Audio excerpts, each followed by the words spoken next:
Welcome back to This Guy's Garage. Today we're talking about low hiding colors, what you need to know to combat this problem. All this, it's coming up.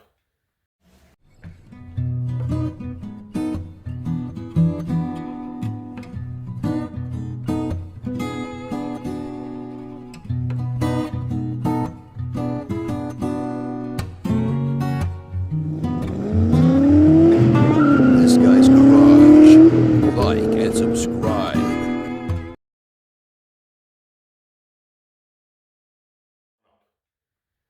So today we're talking about low hiding colors. What is this? Well, the best explanation, if you already have your paint, by the way, this is not a low hiding color. You dip your stick into the paint can, and if you can see through the paint, it's a low hiding color. Now, low hiding colors, I get this paint. If I get paint on this jacket, I will be murdered.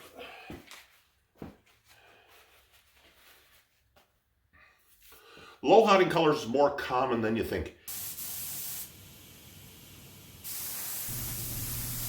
It took me 3 coats of base to cover my primer spots. You may have to put as many as 6 or 7 coats. You just keep looking at it and make sure you can't see through it. When you can't see through it, you can put your clear coat on. And what the end result will be, you'll be able to see any primer or any work through the paint. So it's very important to have good light to be able to see that you covered your material appropriately. Now, what are the ways to combat low hiding colors? Because today's paint, only 30% of the paint that's in the can is actual pigment and color. The rest is binders and clears to give you your finish. So there's not a whole lot of color in a product. The worst approach to deal with low hiding color is putting more paint on. And if you put enough coats on, you'll be able to cover the material so that you can't see through it. And it's important to have a good light with you and shine on the areas that you painted that have work to make sure that you cannot see any primer behind and you can't see the transition areas, because you will be able to see right through the paint. And once you got your paint, your base, and your clear on, or your single stage, once the genie's at the bottle, you ain't putting it back in. So it's important to have uniform coverage. So if you're doing a complete and you have some paint kicking around, you have a black or a white or some solid colors, you can always put a ground coat on if you're painting car complete. So I'm going to slip this one in here. Ground coat.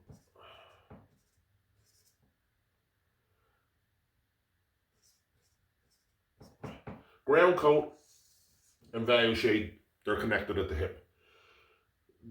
The value shade system, how that works is there's 1, 2, 3, 4, 5 different value shades from light to dark, depending on the color.